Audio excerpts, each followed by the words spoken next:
নমস্কার, এনবিপি ইউনানি আয়ুর্বেদা রিসার্চ সেন্টারের অনুষ্ঠানে আপনাদেরকে সকলকে স্বাগত। আপনাদের সঙ্গে রয়েছি আমি বৃষ্টি। এই অনুষ্ঠান আমাদের সপ্তাহে প্রত্যেক দিনই সম্প্রচারিত হয়, আর এই অনুষ্ঠান মানেই আপনারা জানেন যে আপনাদের সকলের ভালো থাকার অঙ্গীকার। আপনারা সকলেই জানেন এনবিপি ইউনানি আয়ুর্বেদা রিসার্চ সেন্টারের যে অনুষ্ঠান তা মানুষের কাছে যতটা জনপ্রিয়তা অর্জন করছে, ঠিক ততটাই তাদের চিকিৎসা পদ্ধতিও জনপ্রিয়তা অর্জন করেছে।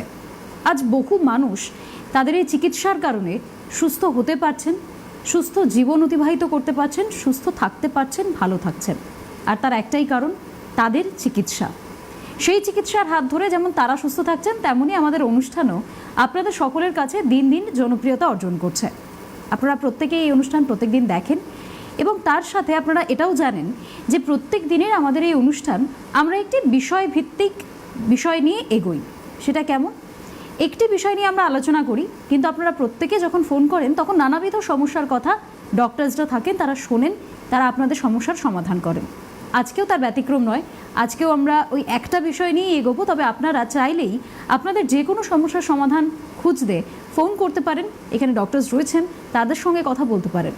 তবে আরও একটি বিষয়, এই যে অনুষ্ঠান আপনি টিভির পর্দার ওপার থেকে দেখছেন, কিন্তু আপনি চাইতেই পারেন যে আপনার কাছের কোনো মানুষ, আপনার কোনো মানুষ এই অনুষ্ঠানটি দেখুক। সেটা কিভাবে হবে যদি আপনার পাশে না থাকে? সেটা হবে আপনার হাতে যে মুঠো ফোনটা রয়েছে, স্মার্টফোন, তার দৌলতে। সেটা কিভাবে? আপনার ফোনে ইউটিউব বলে একটি অ্যাপ রয়েছে। সেই অ্যাপের ঠিক ডান দিকে একটি সার্চ বাটন রয়েছে। সেই সার্চ বাটনে গিয়ে সিটিভিএন একেডি প্লাস সার্চ করলেই এই মুহূর্তে এই এনবিপি ইউনানি আয়ুর্বেদা রিসার্চ সেন্টারের যে অনুষ্ঠান, সেটির সরাসরি সম্প্রচার, লাইভ সম্প্রচার আপনারা দেখতে পাবেন সেখান থেকেও। এবার চলুন আমরা আমাদের অনুষ্ঠানে প্রবেশ করি। আজকে ওই যেমন শুরুতেই বললাম যে আমরা একটি বিষয়ভিত্তিক বিষয় নিয়ে এগোবো। সেটা কেমন? আজকের আমাদের বিষয়টা হচ্ছে লাম্বার স্পন্ডিলাইসিস। সেটা কি? এই যে দুটো শব্দ আমি উচ্চারণ করলাম, তার ব্যাখ্যা কি, তার কি লক্ষণ, সেই সমস্তটাই বিস্তারিত বলবেন আজকে আমাদের সঙ্গে রয়েছেন স্বনামধন্য চিকিৎসক ডক্টর এস খান। স্যার, অনেক স্বাগত। নমস্কার স্যার, শুরুতেই এই যে লাম্বার স্পন্ডিলাইসিস, এই যে দুটো আলাদা শব্দ, কিন্তু শব্দ দুটো তো অনেকটা কঠিন। এই দুটো শব্দের আলাদা কি ব্যাখ্যা রয়েছে, অর্থাৎ এই রোগটা কি? লাম্বার স্পন্ডালাইসিস হচ্ছে অ্যাকচুয়ালি একটা রোগ যেটা একটা বয়সের পর হয় আর কি। তো লাম্বার মানে কি, আমাদের কোমর যে আছে, মানে আমাদের যে ওয়েস্ট রিজনটা আছে, এটাকে লাম্বার বলি আমরা। তো সেইখানে যখন আমাদের একটা কোমরে বিভিন্ন ধাপ আছে, ডিস্ক আছে আর কি, প্লেটের মতো কিছু অংশ আছে যেটা আমাদের কোমরটাকে ধরে রাখতে সাহায্য করে। তো সেই যে ডিস্ক আছে, সেই ডিস্কটা যখন আপনার একটা ডিজেনারেশন হয়, একটা বয়সকালের কারণে বা কোনো নিজের লাইফস্টাইল ডিসঅর্ডারের কারণে যখন সেটা ডিজেনারেশন হয়, বা সেই যে ডিস্ক আছে সেই ডিস্কের মধ্যে একটা গ্যাপ থাকে, সেই গ্যাপে একটা ফ্লুইড থাকে। সেই ফ্লুইডটা অনেক সময় শুকিয়ে যায়, আমাদের নিজেদের দোষের কারণে বা নিজেদের কিছু ভুল খাদ্যাভ্যাসের কারণে শুকিয়ে যায়। তো সেই যে ডিস্কের মাঝখানে যে লিকুইড আছে, যে ফ্লুইডটা আছে, শুকিয়ে গেলে তখন সেই ডিস্কের ঘষাঘষি খায়। তো তখন কী হয়, ডিস্কের ওই পার্টটা ক্ষয়ে যায়। আমাদের মানে ডিস্ক আছে L1, L2, L3 করে ডিস্ক আছে। তো ডিস্কটা ক্ষয়ে গেলে যে রোগটা হচ্ছে সেটাকে আমরা বলছি লাম্বার স্পন্ডালাইসিস। আচ্ছা, এই ডিস্ক ক্ষয়ে যাওয়াতে কি কি ধরনের লক্ষণ মানে আমাদের শরীরে দেখা যাবে যখন আমার মনে হতে পারে যে না, এবার আমার ডক্টরসদের কাছে যাওয়া উচিত? হ্যাঁ, এই লাম্বার স্পন্ডালাইসিস এটা আমরা যখন ডিস্কটা ক্ষয়ে যাবে, তো বাইরে থেকে বুঝতে পারবো না কি হচ্ছে। বাইরে থেকে এটা হবে যে কোমরে প্রচণ্ড ব্যথা করবে। মানে আমি ঝুঁকে কিছু কাজ করছি, ধরুন বাড়ি থেকে হয়তো ঝুঁকে একটু কিছু জিনিস তুলছে, সেটা তুলতে গেলে তার প্রচুর ব্যথা করবে, বা সোজা ঠিক করে দাঁড়াতে পারবে না। শোয়ার সময় একটু হালকা কোমরে ব্যথা করবে। একটু যদি বেশি ওজন ওয়েট থাকে, সে একটু সিঁড়ি ভাঙতে যাবে, তখন কোমরে ব্যথা করবে। মানে কোমরটা কি অ্যাকচুয়ালি, কোমরটা আমাদের বডির নিচের পার্ট আর বডির উপরের পার্ট মাঝখানে একটা ব্রিজ, যেটা পুরো বডিটা ধরে রাখছে। তো আপনার যদি কোমরটা ঠিকঠাক না থাকে, আপনি না পারবেন দাঁড়াতে, না পারবেন হাঁটতে, না পারবেন বসতে, না পারবেন শুতে। তো সেই জন্য কোমরের ওই ব্যথাটা যখন হবে, তখন আপনি যদি একটা ব্যথা হচ্ছে, তো আপনাকে বলা হবে একটু কোমরের একটা এক্সরে করান। তো আপনি এক্সরে করাবেন, তখন দেখবেন আপনার ওই জয়েন্টের মাঝখানে গ্যাপটা পুরো পরিষ্কার বোঝা যাচ্ছে। আর সেটাকে মেডিকেল টার্মে লিখে দিচ্ছে যে আপনার লাম্বার স্পন্ডালাইসিস হয়েছে। একদমই। আমরা এই বিষয়ে আরও বিস্তারিত আলোচনা করবো, তবে এই মুহূর্তে আমাদের সঙ্গে একজন দর্শক বন্ধু রয়েছে, আমি তার সঙ্গে কথা বলবো। হ্যালো, কে বলছেন, কোথা থেকে বলছেন? হ্যাঁ, আমি বাঁকুড়া থেকে বলছি। বেশ, বলুন। বলছি বাঁকুড়া থেকে বলছি আমি। হ্যাঁ বলুন, শোনা যাচ্ছে। হ্যাঁ, বলছি যে ওই আমার বাচ্চা এসছে। হ্যাঁ, আরেকবার একটু বলুন। বলছি আমার বাচ্চা এসছে। কি বলছেন? কি সমস্যা হচ্ছে বলুন। সমস্যাটা বলুন কি হচ্ছে। সমস্যা বলতে মানে মানে এই পরশুদিন থেকে মানে হালকা হালকা একটু মানে যেরকম মেয়েদের আর কি, মানে একটু চাপ চাপ একটু রক্ত বের হচ্ছে। হ্যাঁ, আর আর একটু আগ থেকে একটু মানে একটু বেশি আছে, ওটা কিছু প্রবলেম হবে? আপনি কি বলছেন আরেকবার বলুন, নিশ্চয়ই বুঝতে পারলাম না কি হচ্ছে সমস্যাটা, বলুন আরেকবার কি সমস্যা হচ্ছে বলুন আরেকবার। সমস্যা বলতে আমার হচ্ছে পরশুদিন থেকে মানে বাচ্চা এসছে, তো ওটা আর কি একটু আধটু মানে ব্লিডিং হচ্ছে মাঝে মধ্যে আর কি। আচ্ছা, উনি প্রেগনেন্ট রয়েছেন, আচ্ছা। সেক্ষেত্রে ওনার কিছু সমস্যা হচ্ছে। তো দেখুন, ওটা তো আপনাকে মানে একটা কোনো গাইনোকোলজিস্টের কাছে কনসাল্ট করতে হবে আপনাকে। আপনার মানে ব্যথা করছে বা যেটা হচ্ছে বলছেন, আপনি যদি এরকম করে তো এখান থেকে বলা যাবে না যে কী প্রবলেম হচ্ছে না হচ্ছে। আপনার যদি কোনো ব্লিডিং হয় বা কিছু হয় বা কোনো প্রবলেম হচ্ছে, এটা আপনাকে কনসাল্ট করতে হবে আপনার নিয়ারেস্ট কোনো হসপিটালে গিয়ে। ঠিক আছে, এটা আপনার যখন প্রবলেম হচ্ছে বলছেন, আপনি এটা নিয়ারেস্ট কোনো হসপিটালকে কনসাল্ট করুন, তাহলে আপনার জিনিসটা বোঝা যাবে কী হয়েছে না হয়। ওটা তো নর্মাল জিনিসটা নয়। তো আপনি এখন আপাতত এটা চিকিৎসা একটু করুন, কী হচ্ছে দেখুন জিনিসটা, তারপরে এটা কোনো সমস্যায় থাকে তখন এটা হবে। কিন্তু আপনি আগে তুরন্ত কোনো একটা হসপিটালে গিয়ে কথা বলে যোগাযোগ করুন, সেটাতে কী সমস্যা হচ্ছে সে বলে দেবে আপনাকে। বেশ, ধন্যবাদ। এবার আমরা আবারও আমাদের আলোচনায় ফিরি। এই যে লাম্বার স্পন্ডালাইসিস যখন ডিস্কটা ক্ষয়ে যাচ্ছে, তখন সেক্ষেত্রে ও যে লক্ষণ বা উপসর্গগুলো আমাদেরকে দিচ্ছে, সেক্ষেত্রে মানে তৎক্ষণাৎ কি করণীয়? মানে আমার যখন ব্যথা হচ্ছে আমি সেই সময় কি করব? আপনার ধরুন ব্যথা হচ্ছে, আপনি জানতে পারেন ব্যথা হচ্ছে, তারপরে আপনি টেস্ট করলেন, আপনার ধরা পড়লো, তো সেই মুহূর্তে আপনি তৎক্ষণাৎ কী করতে হবে? তৎক্ষণাৎ আপনি এটাই করবেন, তৎক্ষণাৎ আপনি একটু গরম সেক নেবেন। ধরুন আগে আপনি এটা করবেন যে ভারী জিনিসপত্র তোলা বন্ধ করবেন। কারণ কোমরে কী হয়, আপনি ধরুন কিছু ভারী তুলছেন বা নিচে কিছু পড়ে গেছে তুলছেন, ঝুঁকে তুলছেন, এটা ঝুঁকে না তুলে আস্তে আস্তে বসে জিনিসটাকে তুলবেন, তাহলে কী হবে, কোমরের উপর চাপটা কম পড়বে। এবার আপনার যদি খুব বেশি ওয়েট থাকে, আগে আপনাকে ওয়েট লসের জন্য কিছু স্ট্রিক্ট ডায়েট ফলো করতে হবে। তো আপনি মূলত আগে একটু গরম সেক নেবেন, একটু মানে সেই একটু করবেন, যেখানে মুভমেন্ট করছেন, যেখানে বেশি কোমরে কাজ হচ্ছে, আপনি ধরুন ভারী জিনিস তুলছেন বা ঝুঁকে আপনাকে ঝাড় দিতে হচ্ছে, জিনিসপত্র কিছু কুড়োতে হচ্ছে বা কোনো সমস্যা হচ্ছে, সেগুলোকে আপনি কম করবেন, আপনি রেস্টে থাকবেন একটু আর কি। কোমরে ব্যথা করে তারপরে আপনি যদি ঝুঁকে কাজ করেন, ভারী জিনিস করতে কোমরে করে তুলেন বা কোনো পিঠে কোনো ভারী জিনিস তুলছেন, তখন কিন্তু ব্যথাটা বাড়বে আপনার। তো আপনাকে একটু রেস্টে থাকতে হবে, আপনাকে নিজের কোমরে যত্ন নিতে হবে, আর আপনাকে অবশ্যই তাড়াতাড়ি চিকিৎসার জন্য এগোতে হবে। কারণ ওটা আপনার যদি পরবর্তীকালে ধরুন আপনার ওটা তো গ্রেড থাকে, গ্রেড 1 গ্রেড 2 থাকে, তো আপনার ধরুন একটা প্রথমে মাইল্ড আপনার স্পন্ডালাইসিস গেল, তারপরে গ্রেড 1 আসছে, তো আপনি ওটাকে যদি অবহেলা করেন, হয়তো একটা দুটো পেন কিলার খাচ্ছেন, ঠিক হয়ে যাচ্ছে, আবার দুদিন পর হচ্ছে, তখন কী হবে, পরে আপনার কোমরের যে আমি বললাম হাড়গুলো L1 L2 করে যে 6-7টা আমাদের যে ডিস্ক আছে, ওগুলো একটা দুটো করতে হলো সমস্যা, একসাথে 6-7টা যখন আপনার প্রবলেম হবে না, তখন আপনার কী হবে, আপনি একদমই বিছানা সজ্জা হয়ে যাবেন। আমি বললাম না, কোমরটা আমাদের বসতে শুতে দাঁড়াতে সবই আমাদের কোমর কাজে লাগে, তো সেই জন্য ওটাকে ফেলে রাখবেন না। এই লাম্বার স্পন্ডালাইসিসকে আমরা আয়ুর্বেদে বলি কোটিসুল। কোটি মানে কোমর, কোটিটা একটা সংস্কৃত ল্যাঙ্গুয়েজ, কোটি মানে কোমর। তো কোমরে ব্যথা, তো আপনার স্টিফ হবে, আপনি কোমরটাকে ধরুন মুভমেন্ট করতে পারছেন না, আপনার একটা ব্যাক পেন হবে। তো এই জিনিসগুলো যে হচ্ছে আপনার, এগুলো আপনি বুঝতে পারবেন যে আপনার একটা লাম্বার স্পন্ডালাইসিস হচ্ছে। তো আপনি রিপোর্ট করার পর আপনি চিকিৎসা করুন। চিকিৎসা করলে কিন্তু আপনি প্রপার চিকিৎসা করলে আপনি দেখবেন 3 থেকে 4 মাসের মধ্যে আপনি আস্তে আস্তে সুস্থ হয়ে যাবেন, আপনার কোমরের ব্যথা ঠিক হয়ে যাবে, আপনি সুস্থ হয়ে যাবেন। এখানে মোটামুটি একটা বিষয় হয়, মানে স্পন্ডালাইসিস হোক বা কোমরের ব্যথা, এই ধরনের যে সমস্যাগুলো আমরা হোমিওপ্যাথি দেখাই বা অ্যালোপ্যাথি দেখাই, একটা বিষয় হয়, মানুষ প্রচণ্ড ভয় পেয়ে যান যে কি হবে। মানে আমি এমনও শুনেছি যে তারা অ্যালোপ্যাথি থেকে দূরে সরতে চান, তারা আয়ুর্বেদে আসতে চান। সেই চিকিৎসার বিষয়ে আমরা আসবো যে আয়ুর্বেদে কী কী চিকিৎসা রয়েছে লাম্বার স্পন্ডালাইসিসের। কিন্তু এই মুহূর্তে একজন দর্শক বন্ধু আমার সঙ্গে রয়েছেন। হ্যালো, কে বলছেন, কোথা থেকে বলছেন? হ্যালো, বেলেঘাটার থেকে অনিক দাস বলছি। বেশ, বলুন কি সমস্যা? আচ্ছা, আমার বয়স এখন 76। আচ্ছা। হ্যাঁ, তা আমার প্রথমে ডানাটু 20 বছর আগে ডানাটুটা অস্টিওআর্থ্রাইটিস হয়েছিল। হ্যাঁ, তারপরে সেটা এখন ব্যথা নেই, কিন্তু কটকা যাওয়া যায়। আর বাহাটুটা আপনার ব্যথা প্রচন্ড, ব্যথা পেছনের দিকে ব্যথা।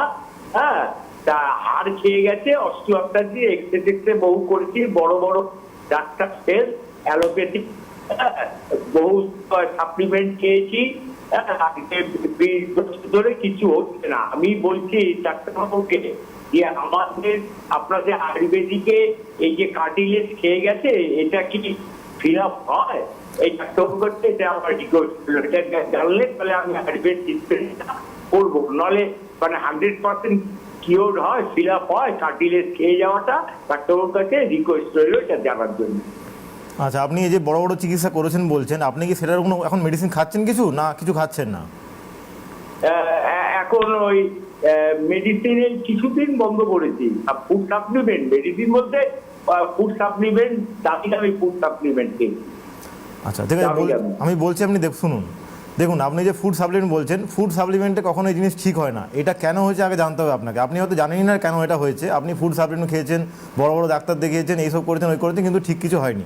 আপনার যদি ওই জায়গায় অস্টিওআর্থ্রাইটিস হয়ে থাকে, সেখানে আপনার কী হচ্ছে, আপনার হাঁটু বা আপনার যে জয়েন্টটা হয়েছে সেটা ক্ষয়ে গেছে। মানে ক্ষয়ে গেছে বলতে আপনার দুটো হাড়ের মাঝখানে যে একটা সাইনোভিয়াল ফ্লুইড, তার জেল থাকে, সেই জেলটা আপনার শুকিয়ে গেছে। তো সেটা শুকিয়ে গেলে কী হচ্ছে, আপনার ধরুন যে একটা হাড়ের মুভমেন্ট হচ্ছে জয়েন্টে, সেই মুভমেন্টটা আপনার ঘষা খাবে, কটমট করে আওয়াজ হচ্ছে, মানে কি দুটো হাড়ের আপনার ঘষা খাচ্ছে। তো আওয়াজ হচ্ছে মানে ঘষা খাচ্ছে, মানে আস্তে আস্তে ক্ষয়ে ওই জায়গাটা। তো আপনার যদি ওইটা সাপ্লিমেন্টে তো কিছু হবে না, আপনাকে ওটা ওই যে কার্টিলেজ যেটা বললেন আপনি, কার্টিলেজ মানে ওই ফ্লুইডটাকে আপনাকে রিস্টোর করতে হবে।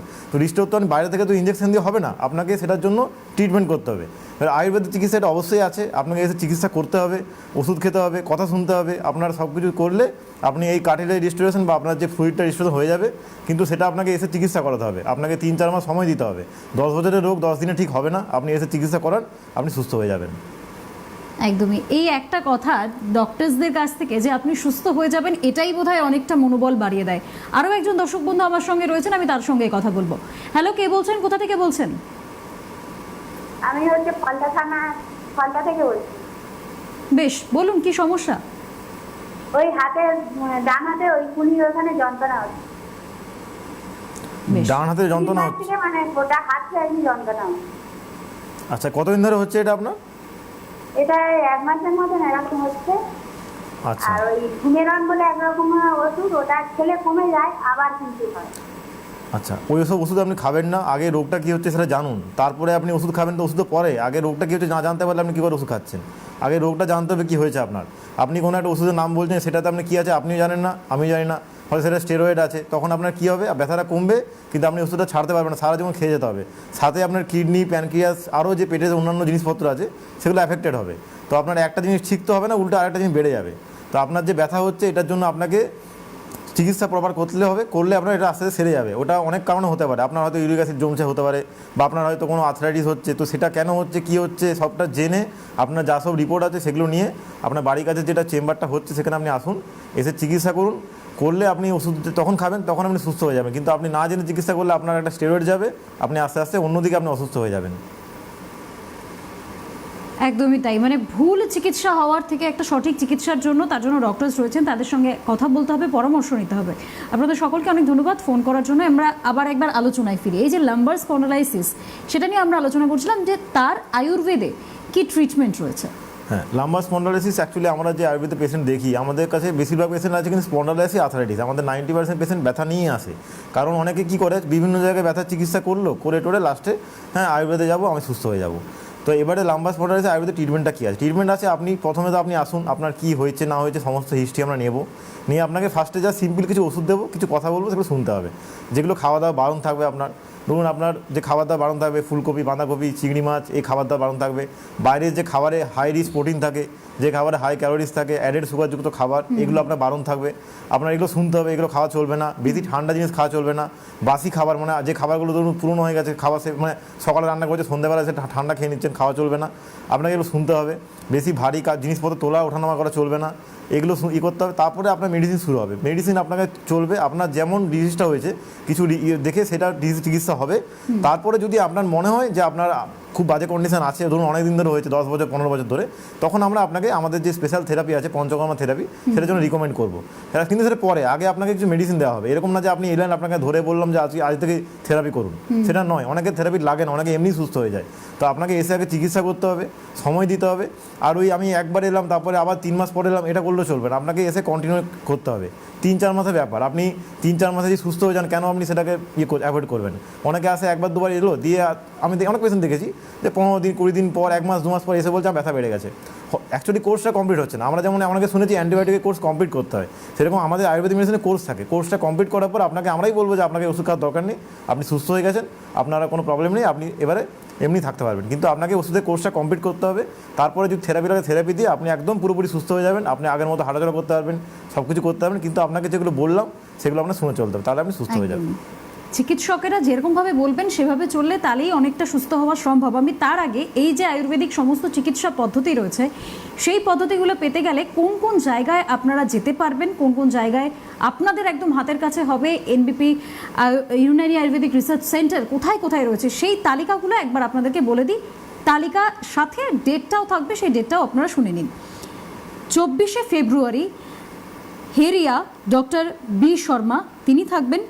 25শে ফেব্রুয়ারি মেচেদা ডক্টর বি শর্মা থাকবেন। 28শে ফেব্রুয়ারি বর্ধমান ডক্টর বি শর্মা থাকবেন। আবার 28শে ফেব্রুয়ারি দুর্গাপুর, সেখানে থাকবেন ডক্টর এন ভট্টাচার্য। আবার 28শে ফেব্রুয়ারিতেই বাঁকুড়াতে সেখানে থাকবেন ডক্টর এ হালদার। অর্থাৎ 28শে ফেব্রুয়ারিতেই কিন্তু 3টি জায়গা রয়েছে। আবার রয়েছে 27শে ফেব্রুয়ারি, সেটি হচ্ছে আরামবাগ, ডক্টর এ হালদার।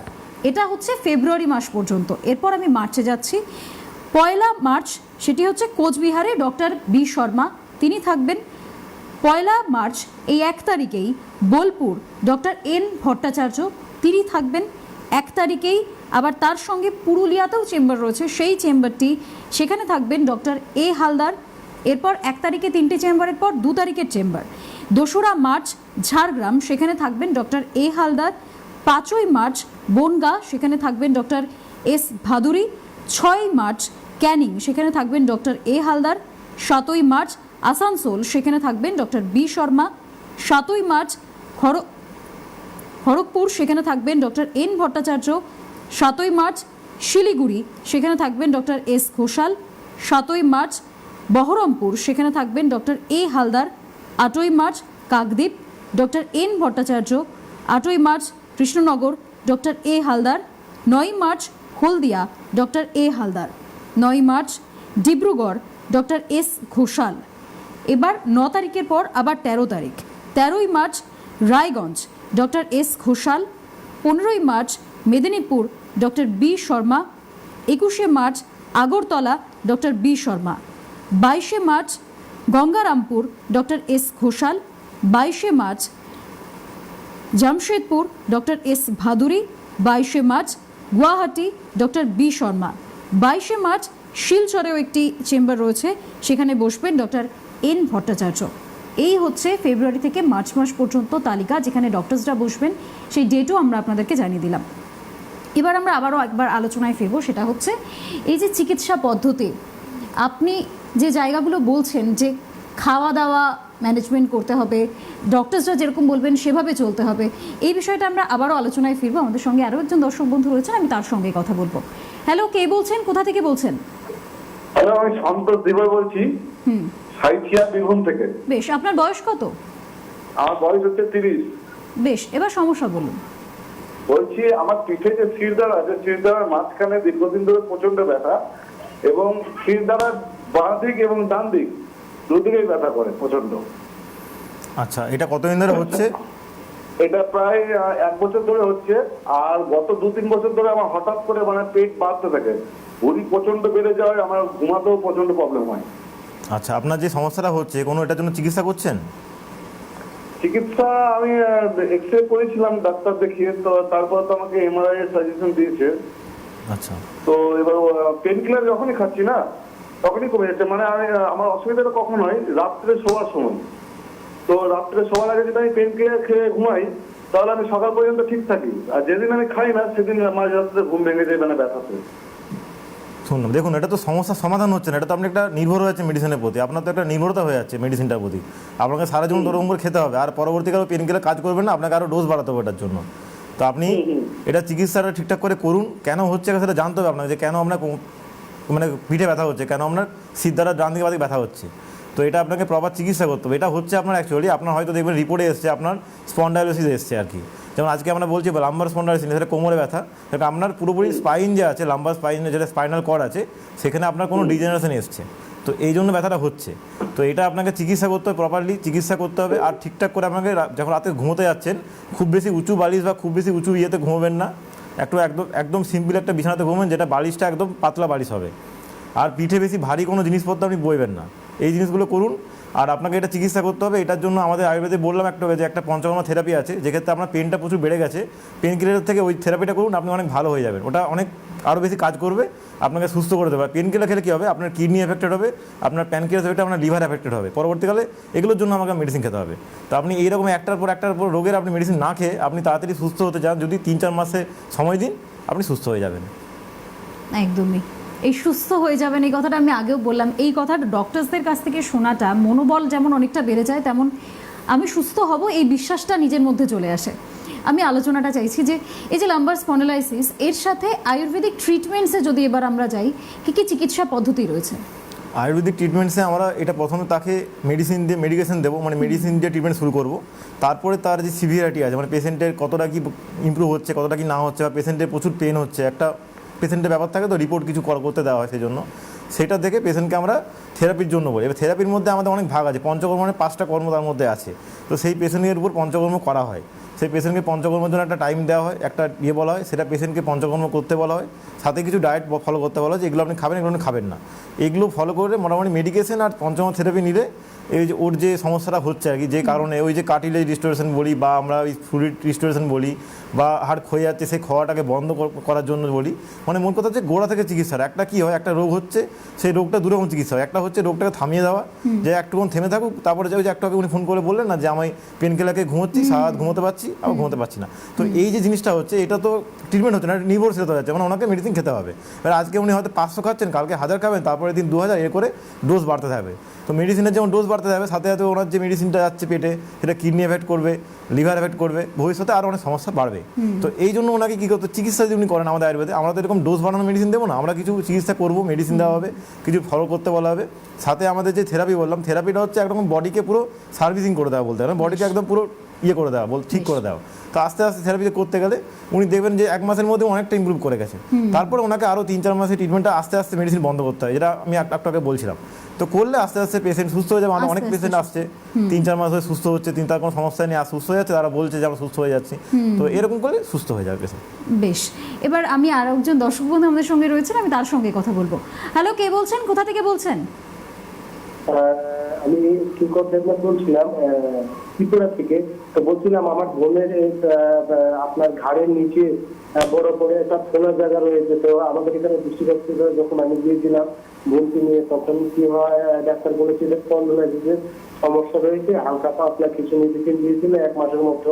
তো ওগুলা খেয়েছি, কিন্তু জিনিসটা খেয়েছে যাক, কিন্তু কমেনি, কোনো ভালো একটা রেসপন্স আমরা পাইনি। তো এখন আমি টিভি দেখছিলাম, দেখছি তো স্যারের কথাগুলো শুনে আমার ভালো লাগছে। তো স্যারের লাগে একটু কানেক্টেড করতে চাইলাম আর কি, যে স্যারের এই বিষয়ে যদি একটু জানেন তো আমাকে একটু হেল্প করেন। আর আমার ফার্স্ট ডিউটি যেটা টিভি শোতে, আমি কখনোই এভাবে তার সাথে কথাও বলিনি, আমি লাইভ দেখছিলাম, তো নাম্বার থেকে আমি ট্রাই করলাম। তো স্যারকে জিজ্ঞেস করবো এটা কিভাবে কি হলে ভালো হয়, কিভাবে আমি ট্রিটমেন্টটা নিবো। আমার বাড়িতে ত্রিপুরা, আমি কিভাবে এটা নিব, মানে সহজ ভাবে নিতে পারি, যাতে বোনও ঠিকভাবে থাকতে পারে, তার জন্য আর কি। দেখুন, প্রথমেই বলি, ত্রিপুরাতে আমাদের চেম্বার হয়, প্রতি মাসে আমাদের ত্রিপুরাতে চেম্বার হয়। আপনি হেল্পলাইনে যোগাযোগ করে জানতে হবে ত্রিপুরা চেম্বার হচ্ছে। পরে আসি রোগের কথা। আপনার যে বলেন ব্যথা হচ্ছে, ঘাড়ে ব্যথা বলেন, তাই তো? হ্যাঁ হ্যাঁ, তো ঘাড়ে ব্যথা যে স্পন্ডালাইসিস, সেটা আলাদা, সেটা স্পন্ডালাইসিস অবশ্যই, কিন্তু আমরা আজকে আলোচনা করছি লাম্বার স্পন্ডালাইসিস, কোমরে ব্যথা। ঘাড়ে ব্যথা হচ্ছে সার্ভাইকাল স্পন্ডালাইসিস।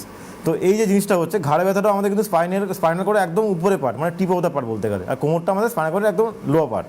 তো ঘাড়ে ব্যথা যেটা হচ্ছে, এটা হচ্ছে ওনাকে আগে ওনার জানতে হবে কেন হয়েছে। তো স্পন্ডালাইসিস যেটা হচ্ছে, ওটা ডিজেনারেশনের জন্য হচ্ছে। তো এবারে এক্ষেত্রে আপনাকে আমরা যে বললাম যে ঘাড়ে ব্যথার জন্য আগে আপনাকে ওনার যে পশ্চারটা আছে, মানে উনি যে হেলান দিয়ে বসে আছে বিছানাতে অনেকক্ষণ ধরে, বা ল্যাপটপ কম্পিউটারে কাজ করছে, বা ঝুঁকে কোনো কাজে, সেখানেও আমাদের ঘাড়টা ইয়ে হচ্ছে, বা ভারী কোনো ব্যাগ বয়ে নিয়ে যেতে হচ্ছে, ব্যাগ বা যে কোনো জিনিস ভারী বইতে হচ্ছে, সেক্ষেত্রে আমাদের ঘাড়টা কিন্তু ডিপেন্ড করে। তো আপনাকে সেক্ষেত্রে এই ভারী জিনিসপত্র তোলা বা হেলান দিয়ে অনেকক্ষণ বসে থাকা, মানে অনেকে দেখবেন হেলান দিয়ে বসে টিভি দেখছে, ইয়ে করছে, এগুলো বন্ধ করতে হবে। এগুলো করলে কী হবে বলুন তো, ঘাড়ে একটা প্রেশার পড়ে, মাথা তো আমাদের ভারী, তো ঘাড়ে একটা প্রেশার পড়ে, এগুলো আপনাকে বন্ধ করতে হবে। সাথে আমাদের আয়ুর্বেদিক চিকিৎসা যদি করেন উনি, তো উনি দেখতে পাবেন যে ওনার এই ঘাড়ে পেনটা হচ্ছে, বা ওই যে আমার ঘাড়েও আমাদের যে ডিস্কগুলো থাকে, সেই ডিস্কের মাঝখানে এই যে সেম জিনিস একটা ফ্লুইড থাকে, ফ্লুইডটা আস্তে আস্তে ড্রাই হয়ে যায়, সেই ড্রাই ফ্লুইডটাকে আবার আমরা রিস্টোরেশন করি বাই মেডিসিন, বাই কিছু থেরাপি দিয়ে, তখন উনি সুস্থ হয়ে যাবেন। তো আমাদের ত্রিপুরাতে চেম্বার হয়, আপনি হেল্পলাইনে যোগাযোগ করুন, আপনি পরের ডেটটা নিয়ে নিন। একদমই, হেল্পলাইন নাম্বারস রয়েছে, সেখানে আপনারা ফোন করতে পারেন, কথা বলতে পারেন, আর সেখান থেকে আপনারা যোগাযোগ করে নিতে পারেন যে কীভাবে এনবিপি ইউনানি আয়ুর্বেদা রিসার্চ সেন্টার থেকে আপনারা সমস্ত রকম চিকিৎসা পদ্ধতি জানতে পারবেন। আর এই যে বিষয়টা রয়েছে আমাদের, আপনি যেটা বলছিলেন যে খাওয়া দাওয়া, এটা একটা অনেক বড় ম্যাটার। এই যে পুরো বিষয়টা, মানে আমার যদি লাম্বার স্পন্ডালাইসিস হয়, সেক্ষেত্রে আমার খাবারের তালিকায় কি কি বাদ যেতে পারে এবং কি কি ইনক্লুড হতে পারে? খাবারের তালিকায় বাস যেতে পারে অনেক খাবার আছে। আমি যেমন প্রথমে শুরু করছি, এখন ধরুন আস্তে আস্তে গরমকালে আসছে, তো অনেকে দেখবেন কোল্ড ড্রিঙ্কস খাবে। আপনাকে ঠান্ডা খাওয়া বন্ধ করতে হবে, ফ্রিজের জল খাওয়া আমাকে বন্ধ করতে হবে। আপনি জল খেতে হলে আপনি হয়তো আখের রস খান, ডাবের জল খান, এগুলো কিন্তু পেট ঠান্ডা রাখে। এবারে কেন বারণ করছি, ওই যে কোল্ড ড্রিঙ্কসটা খাচ্ছেন, ঠান্ডা পানীয়টা খাচ্ছেন, তার মধ্যে দেখবেন অ্যাডেড সুগার থাকে, তার মধ্যে দেখবেন আপনার সুক্রোজ থাকে। তো সেই যে অ্যাডেড সুগারটা থাকে সেটা কিন্তু আপনার কোনো কাজে লাগে না, সেটা আপনার জাস্ট একটা ক্ষতি করছে। তো এই ঠান্ডা খাবার, বাসি খাবার বা যেটা হাই প্রোটিন রিচ ডায়েট, যেগুলো ধরুন এই রেড মিট যেগুলো থাকে, রেড মিট আপনাকে ছাড়তে হবে পুরোপুরি।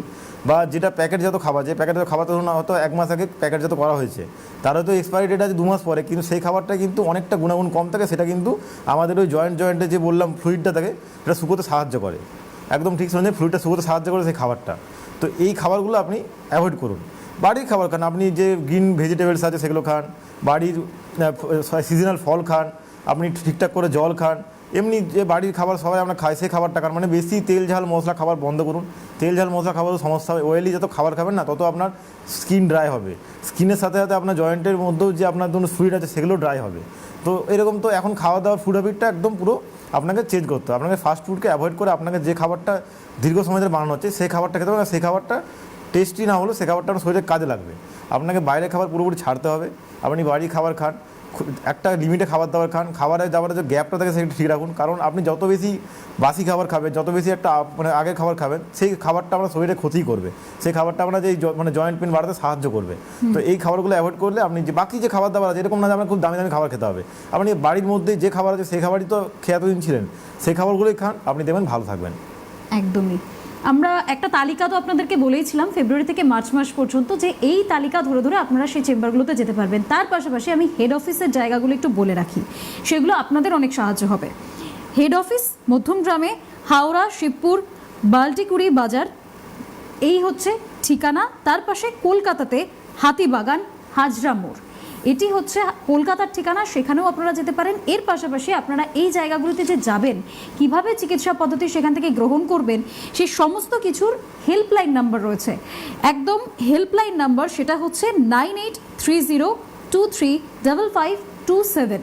এটা হচ্ছে প্রথম হেল্পলাইন নাম্বার। এখানেও আপনারা ফোন করতে পারেন আপনাদের যে কোনো রকম সমস্যা সমাধানের কারণে।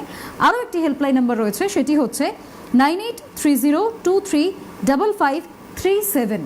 এই দুটি হেল্পলাইন নাম্বার, আপনারা সেখানে যোগাযোগ করতে পারেন। আর সরাসরি এনবাপি ইউনানি আয়ুর্বেদা রিসার্চ সেন্টারের সঙ্গে কথা বলতে পারেন। আর মধ্যমগ্রামে হেড অফিস তো রয়েছেই, সেখানেও আপনারা পৌঁছে যেতে পারেন, ডক্টরসদের থেকে সমস্ত রকমের পরামর্শ নিতে পারেন।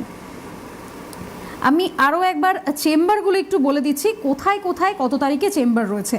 সেটা হচ্ছে ফেব্রুয়ারি মাসের 24 তারিখ হেরিয়া ডক্টর বি শর্মা, 25 তারিখ মেচেদা ডক্টর বি শর্মা, 28 তারিখ বর্ধমান ডক্টর বি শর্মা, 28 তারিখ দুর্গাপুর ডক্টর এন ভট্টাচার্য, 28 তারিখ মালদা ডক্টর এস ঘোষাল, 28শে February Bankura doctor A Haldar, 27শে February Arambagh doctor A Haldar, এটা হচ্ছে ফেব্রুয়ারি। তারপর হচ্ছে March, 1 March Coochbehar doctor B Sharma, 1 March Bolpur doctor N Bhattacharya, 1 March Purulia doctor A Haldar, 2রা March Jhargram doctor A Haldar, 5ই March Bongaon doctor S Bhaduri, 6ই March Canning doctor A Haldar, 7ই March Asansol doctor B Sharma, 7ই March Kharagpur doctor N Bhattacharya, 7ই March Baharampur doctor A Haldar, 8ই March Kakdwip doctor N Bhattacharya, 8ই March Krishnanagar doctor A Haldar, 9ই March Haldia doctor A Haldar, 9ই March Dibrugarh doctor S Ghoshal, 13ই March Raiganj doctor S Ghoshal, 15ই March Medinipur doctor B Sharma, 21শে March Agartala doctor B Sharma, 22শে March Gangarampur doctor S Ghoshal, 22শে March Jamshedpur doctor S Bhaduri, 22শে March Guwahati doctor B Bhaduri B Sharma এবং 22 তারিখ অর্থাৎ 22শে March Silchar doctor N Bhattacharya. এই হচ্ছে তালিকা। এর পাশাপাশি হাওড়াতে আমাদের মধ্যমগ্রামে এনবিপি ইউনানি রিসার্চ সেন্টারের হেড অফিস রয়েছে, সেখানেও আপনারা পৌঁছে যেতে পারেন। আজকের জন্য আমাদের এই অনুষ্ঠানের সময়সীমা একেবারেই শেষ হয়েছে। আপনাদের সকলকে অনেক ধন্যবাদ। নমস্কার ডাক্তারবাবু, ধন্যবাদ। নমস্কার।